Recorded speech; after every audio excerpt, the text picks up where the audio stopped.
Card 6 of ಸಾರ್ಡ್ಸ್ ಬಂದಿದೆ. May be ತುಂಬ craze ಇರ್ಬೋದು ನಿಮಗೆ ಗೇಮ್ಸ್ ಬಗ್ಗೆ, ಆಟಗಳ ಬಗ್ಗೆ. ಬೈಯಿಂಗ್ ಪ್ಲೇ ಸ್ಟೇಷನ್ಸ್ ಅಂತ ತೋರಿಸ್ತಾ ಇದೆ ಕಾರ್ಡಲ್ಲಿ.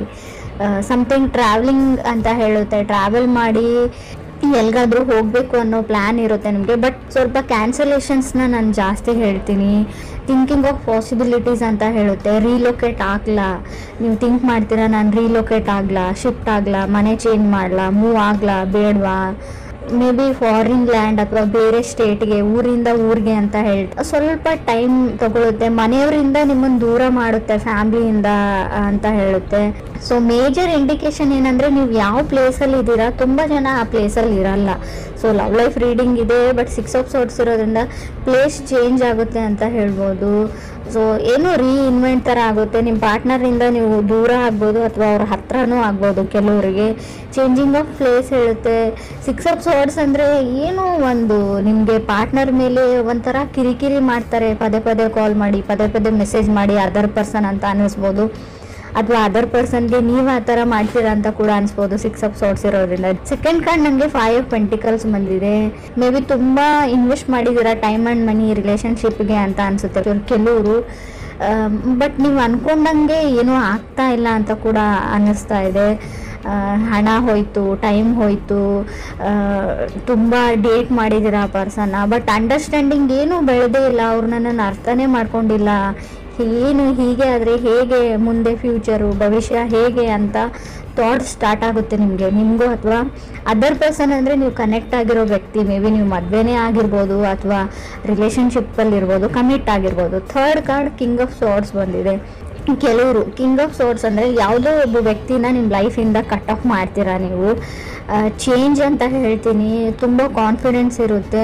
ಮೇ ಬಿ ಕೆಲವ್ರಿಗೆ ಈ ಥರ ಹೇಳ್ತೀನಿ ಅಂತ ತಪ್ಪು ತಿಳ್ಕೊಬೇಡಿ. 5 ಇಯರ್ಸಿಂದ ಮದುವೆ ಆಗಿರೋರು ಕೂಡ ಸಪ್ರೇಟ್ ಆಗೋವಂಥ ಚಾನ್ಸಸ್ ಇದೆ. ಮದುವೆ 5 ಇಯರ್ಸ್ ಆದರೂ ಸಪ್ರೇಟ್ ಆಗ್ತೀರಾ, ಡಿವೋರ್ಸ್ಗೆ ಅಪ್ಲೈ ಮಾಡ್ತೀರಾ ಕೆಲವರು. ಪೇಷನ್ಸ್ ಇಸ್ ಎ ಕೈ. ಸ್ಪೀಚ್ ಬಗ್ಗೆ ಹೇಳ್ತೀನಿ ನಾವು. ನೀವು ಹೇಗೆ ಮಾತಾಡ್ತೀರಾ ಅದ್ರ ಬಗ್ಗೆ ಹುಷಾರಾಗಿರಿ. ಅಲ್ಲ ಏನಾದರೂ ಆಗಲಿ ನಾನು ದೂರ ಆಗೋಕ್ಕೂ ರೆಡಿ ಇದ್ದೀನಿ ಅನ್ನೋ ಹಾಗಿದ್ರೆ ಮಾತ್ರ ಜಗಳ ಮಾಡ್ಕೊಳ್ಳಿ. ಸಣ್ಣ ಪುಟ್ಟ ಜಗಳ ನಿಮ್ಮನ್ನು ಬೇರೆ ಮಾಡುತ್ತೆ. ಆದಷ್ಟು ಮಾತಾಡದೆ ಇದ್ಬಿಡಿ ಅಂತ ನಾನು ಹೇಳ್ತೀನಿ. ಫೋರ್ತ್ ಕಾರ್ಡ್ ನನಗೆ 9 ಆಫ್ ಸಾರ್ಡ್ಸ್ ಬಂದಿದೆ. ಆಂಗ್ಸೈಟಿ, ತುಂಬ ಆತಂಕ, ಸ್ಟ್ರೆಸ್ಸು, ಡಿಪ್ರೆಷನ್ಗೆ ಹೋಗ್ಬೋದು ನೀವು 9 ಆಫ್ ಸಾರ್ಡ್ಸ್ ಅಂದರೆ. ಆಲ್ಮೋಸ್ಟ್ ಕೆಲವ್ರದ್ದು ಸಪ್ರೇಷನ್ ಲೆವೆಲಿಗೆ ಬಂದು 9 ಆಫ್ ಸಾರ್ಡ್ಸು ಕೆಲವ್ರದ್ದು ಭಯ ಆಗೋಕ್ಕೆ ಶುರುವಾಗ್ಬಿಡುತ್ತೆ. ನಾನು ಯಾಕೆ ಇಷ್ಟು ಚಿಕ್ಕ ವಿಷಯಕ್ಕೆ ಜಗಳ ತಗೊಂಡೆ, ನಾನು ದೂರ ಆಗ್ತಾ ಇದ್ದೀನಿ ಅಂತ. ಸೊ ನಾನು ಮುಂಚೆನೇ ಇಂಡಿಕೇಶನ್ ಕೊಡ್ತಾ ಇದ್ದೀನಿ, ಸುಮ್ಮನಿದ್ದು ಬಿಡಿ. ಫಿಫ್ತ್ ಕಾರ್ಡ್ ನನಗೆ 7 ಆಫ್ ಕಪ್ಸ್ ಬಂದಿದೆ. ಸೊ ನಿಮಗೆ ಯಾರೋ ಮೋಸ ಮಾಡ್ತಾ ಇದ್ದಾರೆ. 7 ಆಫ್ ಕಪ್ಸ್ ಮೀನ್ಸ್ ನೀವು ಕನೆಕ್ಟ್ ಆಗಿರೋ ವ್ಯಕ್ತಿ ಚೀಟ್ ಮಾಡ್ತಾ ಇದ್ದಾರೆ ಅಂತ ಅರ್ಥ ಆಗುತ್ತೆ. ಮೋಸ ಮಾಡ್ತಾ ಇದ್ದಾರೆ ನಿಮಗೆ ಅಂತ ಕೂಡ ಕಾರ್ಡ್ ಹೇಳ್ತಾ ಇದೆ.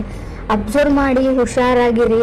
ಅವ್ರು ಬಣ್ಣದ ಮಾತಿಗೆ ಮಳ್ಳಾಗಬೇಡಿ ಅಂತ ಹೇಳ್ತೀನಿ. ಈ ರಿಲೇಷನ್ಶಿಪ್ಗೆ ನಿಮಗೆ ರಿಲೇಟಿವ್ಸ್ ಕಡೆಯಿಂದನೂ ಬರ್ಬೋದು, ಮದುವೆ ಫಿಕ್ಸ್ ಆಗೋ ಲೆವೆಲಿಗೆ ಇರ್ಬೋದು, ಆಲ್ರೆಡಿ ಎಂಗೇಜ್ಮೆಂಟ್ ಆಗಿರ್ಬೋದು. ಬಟ್ ಅವ್ರು ಹೇಳಿರೋದೆಲ್ಲ ಸುಳ್ಳು ಕಾರ್ಡ್ ಹೇಳ್ತಾ ಇದೆ. ಎಲ್ರಿಗೂ ಅನ್ವಯಿಸುತ್ತೋ ಇಲ್ವೋ ಗೊತ್ತಿಲ್ಲ, ಬಟ್ ಕೆಲವರಿಗೆ ಖಂಡಿತವಾಗ್ಲೂ. 6th ಕಾರ್ಡ್ ನನಗೆ ಪೇಜ್ ಆಫ್ ಸಾರ್ಡ್ಸ್ ಬಂದಿದೆ. 7th ಕಾರ್ಡ್ 7 ಆಫ್ ಪೆಂಟಿಕಲ್ಸ್ ಬಂದಿದೆ. ನೀವು ತುಂಬ ಟ್ರೈ ಮಾಡಿದ್ದೀರಾ, ಯುವರ್ ಬೆಸ್ಟ್ ವೇಟ್ ಮಾಡಿದ್ದೀರಾ, ಎಲ್ಲ ಮಾಡಿದ್ದೀರಾ. ಬಟ್ ಕಂಟ್ರೋಲ್ ಮಾಡೋಕ್ಕೆ ಆಗ್ತಾ ಇಲ್ಲ ನಿಮಗೆ. ಯಾರನ್ನು ಚೂಸ್ ಮಾಡಲಿ ಅಥವಾ ಯಾರನ್ನು ಬಿಡಲಿ ಅನ್ನೋ ಲೆವೆಲಿಗೆ. ಆ ರಿಲೇಷನ್ಶಿಪ್ಪಲ್ಲಿ ಇರೋಕ್ಕೂ ನೀವು ತುಂಬ ಟ್ರೈ ಮಾಡಿದ್ರಿ. ಮದುವೆ ಆಗಿ ತುಂಬ ವರ್ಷ ಆಯಿತು, ಇವಾಗ ಬಿಡೋಕ್ಕೂ ಆಗಲ್ಲ. ಗೌರವ, ಮಾನ, ಮರ್ಯಾದೆ ಪ್ರಶ್ನೆ ಎಲ್ಲ ಯೋಚನೆ ಮಾಡಿದ್ರಿ. ಬಟ್ ಕಡೆಗೆ ಬೇರೆ ದಾರಿ ಇಲ್ಲ ಅಂತ ಕೆಲವ್ರಿಗೆ ಅನಿಸಿರ್ಬೋದು. ಸಪ್ರೇಟು ಆಗ್ತಾ ಇದ್ದೀರಾ ಕೆಲವರು ಅಂತ ಹೇಳ್ತಾ ಇದೆ. 6 ಆಫ್ ಸಾರ್ಡ್ಸ್ ಏನು ಹೇಳುತ್ತೆ ಅಂದರೆ, ಆ ವ್ಯಕ್ತಿ ನಿಮ್ಗೆ ಚೀಟ್ ಮಾಡ್ತಾ ಇದ್ದಾರೆ ಅಂತ ಗೊತ್ತಿದೆ, ನಿಮಗೆ ಮೋಸ ಮಾಡ್ತಾ ಇದ್ದಾರೆ ಅಂತ ಗೊತ್ತಿತ್ತು.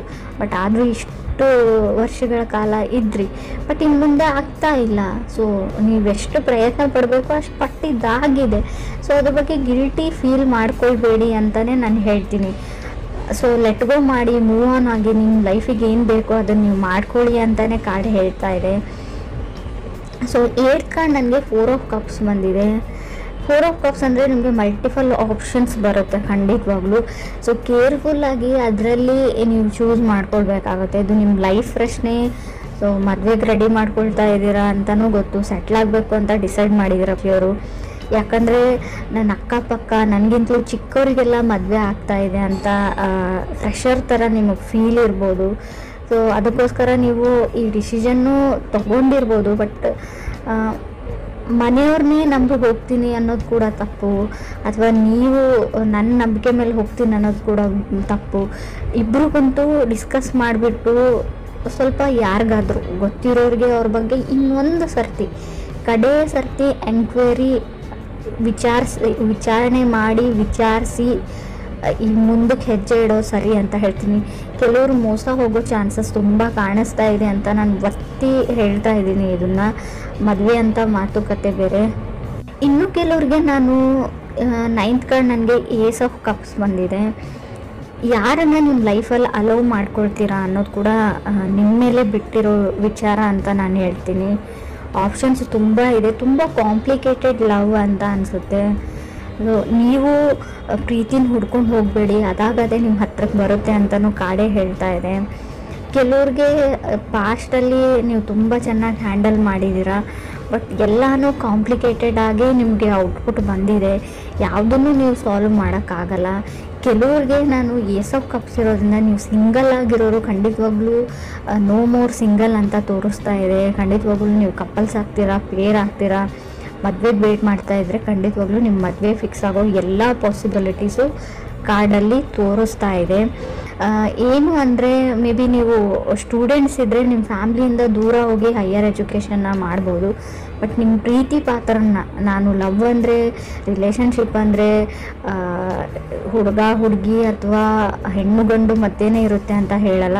ಮೇ ಬಿ ನೀವು ಯಾರನ್ನ ತುಂಬ ಪ್ರೀತಿಸ್ತೀರೋ ಅವರಿಂದ ಸ್ವಲ್ಪ ದೂರ ಹೋಗಬೇಕಾಗುತ್ತೆ ಅಂತ ರೀಡಿಂಗ್ ಹೇಳ್ತಾ ಇದೆ. ರೀಲೋಕೇಟ್ ಆಗ್ಬೋದು ನೀವು ಅಂತ. ಸೊ ಕೆಲವ್ರಿಗೆ ಬೇಸಿಕಲಿ ರಿಲೇಷನ್ಶಿಪ್ಪಲ್ಲಿ ತುಂಬ ಬೇಗ ಬೀಳುವಂಥ ಚಾನ್ಸಸ್ ಇದೆ. ಫಾಲಿನ್ ಇನ್ ಲವ್ ಅಂತ ಕೂಡ 7 ಆಫ್ ಕಪ್ಸ್ ಇರೋದ್ರಿಂದ, ಅದು 5th ಪ್ಲೇಸಲ್ಲಿ ಸೆವೆಂತ್ ಕಾರ್ಡ್ ಬಂದರೆ, 7 ಆಫ್ ಕಪ್ಸ್ ಬಂದರೆ, ನಾವು ಪೇಜ್ ಆಫ್ ಸಾರ್ಟ್ಸ್ ಮಧ್ಯೆ ಬಂದರೆ ಖಂಡಿತವಾಗ್ಲೂ ಅಷ್ಟೇ ಬೇಗ ಬ್ರೇಕಪ್ ಮಾಡ್ಕೊಳ್ಳೋವಂಥ ಚಾನ್ಸಸ್ ಇದೆ. ಸೊ ನಿಧಾನವೇ ಪ್ರಧಾನ ಅಂತ ಹೇಳ್ತೀವಿ.